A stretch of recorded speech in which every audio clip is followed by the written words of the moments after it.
खुलुमबाय आंनि मुङा मुस्रि कास्टम बसुमतारी आं भाइस प्रेसिडेन्ट इउथ बिपिएफनि आं दिनै ससियेल मिडियानि गेजेरजों बिटिसिनि लाइमोनफोरजों सावरायनो नागिरदों आरो जोंनि बिपिएफ दोलोनि मानाव गेदेर आफादगिरि हाग्रामा महिलारी सार बिटिसिनि बारग' चिफ बिथाङा इतिमध्ये गुबुन गुबुन मिटिङाव थांनानै आरो जोंनो बिथाङा फोरमायदों एबार बिपिएफआ बिटिसिआव सरकार दानायनि उनाव बिटिसिनि लाइमोनफोरनि थाखाय इउथ एमप्लयमेन्टनि थाखाय 100 कोटी फान्ड बिथाङा लाबोनो नागिरदों बोसोरसेयाव 100 कोटी फान्ड अनलि सेंग्रा सिख्लानि थाखाय गुबुन गुबुन आयदानि थाखायबो मानाव गेदेर हाग्रामा महिलारी सारा गोबां स्किम लादों नाथाय आं दिनै सावरायनो नागिरदों अनलि बिटिसिनि लाइमोनफोरनि थाखाय मानाव गेदेर हाग्रामा महिलारी सारा बुंदों जे एबार बिपिएफआ सरकार फैखांनायनि उनाव 100 crores for BTC youth employment जे जों बिटिसिनि सेंग्रा सिख्लाखौ साख्रि मोनहोनाय लोगोसे गावनि आथिङाव गसंनानै मानसि जानो थाखाय हाग्रामा महिलारी सारा आसनि लादों मानाव गेदेर हाग्रामा महिलारी सारा जोंनो फोरमायनाय बादिब्ला स्किल डेभेलपमेन्टनि थाखाय जोंनि ओनसोलाव इंडस्ट्री डिमांड मार्केट डिमांड आरो सोसाइटी डिमांड जे मा स्किल थायोब्ला इंडस्ट्रीफ्राव साख्रि मोनो आरो मा स्किल थायोब्ला मार्केटआव माने बिराद डिमांड जायो आरो जोंनि सोसाइटीआ माखौ डिमांड खालामो बेखौ जोंनि बिटिसिनि जायफ्राबो माखासे ड्रप आउट जा बा एडुकेटेडआनो जा बा जायफ्रा सेंग्रा यां सेंग्रा सिख्ला यां जेनेरेशन बिसोरनि थाखाय मानाव गेदेर हाग्रामा महिलारी सारा 100 कोटी फान्ड लाबोनो नागिरदों जोंहा 40टा समष्टियाव 40टा स्किल सेन्टार थागोन आरो बे स्किल सेन्टाराव जोंनि ओनसोलाव थानाय इंडस्ट्रीफ्रा माखो डिमांड खालामो बेखौ फोरोंनाय जागोन जाहा इंडस्ट्री हिसाबै एनटिपिसि दं सालाकाटि बिआरपिएल दङ आरो माखासे फिसा इंडस्ट्री दङ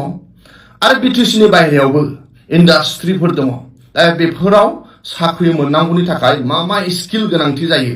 बे स्किल डेभेलपमेन्ट बे सेन्टारखौ जोङो मानाव गेदेर हाग्रामा महिलारी सारा बिटिसिआव लाबोनो नागिरदों जाहाथे मा होनो इंडस्ट्रीयाव प्राइवेट इंडस्ट्रीयाव आरो गुबुन गुबुन आयदायाव साख्रि मोननो थाखाय गुवाहाटी आरो दिल्ली थांनो गोनां जाया बेखौ जोंनावनो मानाव गेदेर हाग्रामा महिलारी सारा बिटिसिनि लाइमोनफोरनि थाखाय बिटिसिआव लाबोनो नागिरदों बिनि थाखाय 100 कोटी बाजेट लादों दा बे 40टा समष्टियाव 40टा स्किल सेन्टार जागोन बाव मानाव गेदेर हाग्रामा महिलारी सारा फ्रि बे बिटिसिनि सेंग्रा सिख्लाखौ कचिं लाहोगोन बे इलेक्ट्रिकेलानो जा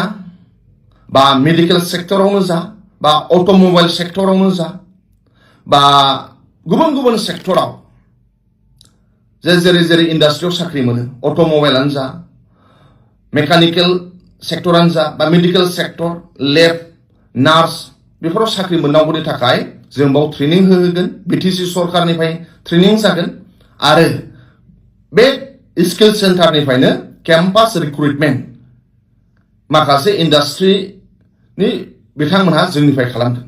बेनि थाखाय मानाव गेदेर हाग्रामा महिलारी सारा बिटिसिखौ स्किल हाब खालामनो नागिरदों जाहाथे सोसाइटियाव मा डिमान्ड जायो बेथ' थांबाय जोंनाव बिराद जोङो मेडिकेल लाइननि एक्सपार्ट लेबाव साख्रि मावग्रा एक्सपार्ट नार्स एक्सपार्ट बा गुबुन गुबुन आयदायाव ड्राइभार गभर्नमेन्टनि थाखाय ड्राइभार नांगौ अट'जन ड्राइभार जोङो बाव स्किल होगोन बिउटिशियान जोंनि सोसाइटियाव बिउटिशियाननि थाखाय बिराद जायगा दङ दा ओंखायनो बिउटिशियान बाव मा होनो प्रडाक्ट खालामनाय जागोन बेनिफ्राय नोङो हेन्डलुम सेक्टरावबो बा गुबुन गुबुन जि प्राइभेट सेक्टराव जोंनि सोसाइटियाव जि गोरों जायोबा स्किल जायोबा साख्रि मोनो जोंनि इंडस्ट्रियाव जि गोरों जायोबा साख्रि मोनो बेखौ मानाव गेदेर हाग्रामा महिलारी सारा स्किल डेभेलपमेन्टनि थाखाय बिटिसिआव स्किल सेन्टार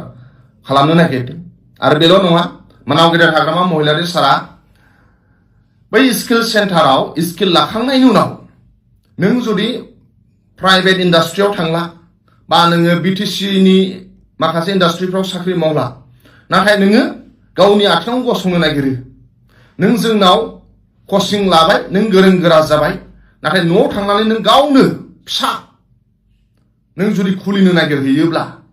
बेखौ मानावगेदेर हाग्रामा महिलारि सारा बिटिसि सरकारनिफ्राय फाइनान्सियेल एसिस्टेन्ट होनाय जागोन बेखौ नों रिटार्न खालामफिननो नाङा बे फाइनान्सियेल एसिस्टेन्टनि गेजेरजों नोङो गावनो नोङो मा होनो बेखौ खुलिनानै नोङो गावनो सेल्फ एमप्लय जाहैनो हाबाय नों अनार जाहैनो हागोन बेनि थाखायबो मानावगेदेर हाग्रामा महिलारि सारा स्किलखौ एबार बिराद सिन्था खालामदों जे industry demand marketing demand and society demand बेनि थाखाय मानावगेदेर हाग्रामा महिलारिया बिटिसिनि साफ्रोमबो सेंग्रा सिख्लानि थाखाय स्किल डेभेलपमेन्टआव 100 कौटि फान्ड लाबोनो नागिरदों बेजों लोगोसे एडुकेटेड सेंग्रा सिख्लानि थाखाय सेन्ट्रेल सार्भिस आरो स्टेट सार्भिस सेन्ट्रेल सार्भिसनि थाखाय आरो स्टेट सार्भिस आरो बिटिसि सार्भिस आं गिबियाव बिटिसि गभर्नमेन्टनि सार्भिस बिटिसिआव जोंहा एक्जिस्टिं माखासे मानसिफोरा रिटायारमेन्ट जायो बिस्रा अलरेडि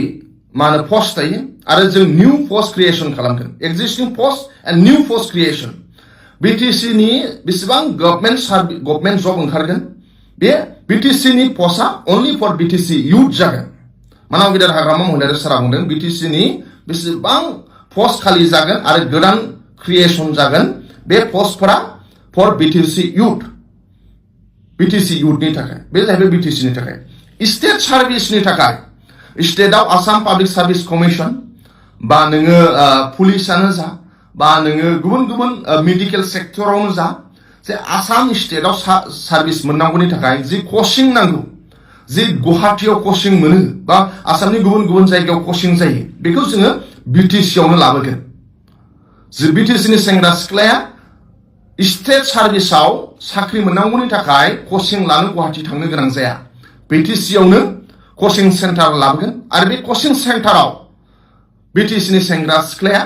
हाग्रामा महिलारि सरकारनि गेजेरजों फ्रि कचिं मोनगोन आरो बेनिफ्राय नोंथांमोनहा गोरों गोरा जानानै स्टेटआव सार्भिस मावहैनो हागोन आरो बेल' नङा सेन्ट्रेल सार्भिस जेरै इउनियन पाब्लिक सार्भिस कमिसनानो जा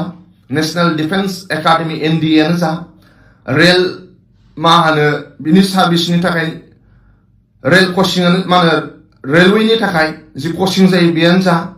बा नोङो पेरामिलिटारिनि थाखाय बा बेंक पिअनि थाखाय बा गुबुन गुबुन सेन्ट्रेल सार्भिसनि थाखाय जोंनि रावबो बिटिसिनि गोरों गथ'फ्रा दिल्ली आरो गुवाहाटीयाव थांनो गोनां जाया बे कचिंफोरखौ स्टेट सार्भिस एन्ड सेन्ट्रेल सार्भिसनि थाखाय बिटिसिआवनो कचिं सेन्टारखौ लाबोजोबनो नागिरदों हाग्रामा महिलारि सारा आरो बिटिसि सरकारनि गेजेरजों बेयाव फ्रि अफ कस्ट मानावगेदेर हाग्रामा महिलारि सारा कचिं होजोबगोन दा आं बेखौसो फोरमायनो नागिरदों मानावगेदेर हाग्रामा महिलारि सारा इउथ एमप्लयमेन्टनि थाखाय गभर्नमेन्ट सार्भिस बा प्राइभेट सार्भिस बा ससाइटियाव ओनसोलाव नों गावनो गावनि आथिङाव गसंनो थाखाय मानावगेदेर हाग्रामा महिलारि सारा 100 कौटि बोसोराव अकल सेंग्रा सिख्लानि थाखाय फान्ड लाबोनो नागिरदों बिटिसिनि लाइमोनफोरखौ मानसि खालामनो थाखाय दा ओंखायनो आं दिनै ससियेल मिडियानि गेजेरजों जोंनि बिटिसिनि साफ्रोमबो सेंग्रा सिख्लाफोरा बिपिएफनि दैदेनगिरिफोरजों कानेक्सन जा जोंजों कानेक्सन जा मानावगेदेर हाग्रामा महिलारि सारा नोंसोरजों दङ नोंसोर साननो नाङा जे दिनै गभर्नमेन्ट सार्भिस प्राइभेट सार्भिस माखासे स्किल थानानै नोंथांमोना दिनै गावनि गाव आथिङाव गसंनो हायाखै साख्रि मोनाखै सोर मदद होगोन बेखौ साननो नाङा मानोना नोंथांमोनखौ लानानै मानावगेदेर हाग्रामा महिलारि सार दङ हाग्रामा महिलारि सारा बिटिसिनि साफ्रोमबो सेंग्रा सिख्लाखौ गावनि आथिङाव गसंहोनो थाखाय बा साख्रि मोनहोनो थाखाय गभर्नमेन्ट साख्रि आरो गावनि गाव आथिङाव गसंनो थाखाय मानसि खालामनो थाखाय 100 कौटि फान्ड लाबोनो नागिरदों बोसोरसेयाव बेखौ जाहाथे नोंसोरो गावनो गाव आवगायबो आरो बाव जाहाथे आग बाहाग लाफैयो बेखौ आं लाइमोन बिपिएफनि थाखाय लाइमोन बिपिएफनि जानानै साफ्रोमबो बिटिसिनि सेंग्रा सिख्लानिसिम खावलायनाय थाबाय जों एबार बिटिसिआव स्किल हाब खालामगोन आरो बे बिटिसिआव स्किल हाबनि गेजेरजों जों जाहाथे BTSनि सेंग्रा सिख्लाया BTSनि बाहेरायावबो जाहाथे साख्रि मोनहैयो आसामावनो जा बा भारतनि गुबुन गुबुन जायगायावनो जा बा भारतनि बाहेरायावबो जाहाथे जोंनि स्किल जाखांनायनि उनाव जाहाथे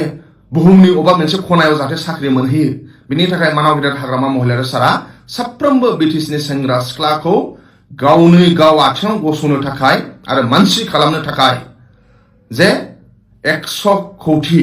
फान्ड लाबोनो नागिरदों ओंखायनो इयुथफोरा कानेक्ट जा नोंसिनि फिउचारनि थाखाय एबा BPFआ सेंग्रा सिख्लाखौ मानसि खालामनो थाखाय हाग्रामा महिलारी सारा बारे बार जोंनि सिगाङाव आरो गुबुन गुबुन मिथिङाव बिथाङा फोरमायनानै होदों थेंक इउ गोजोननाय थाबाय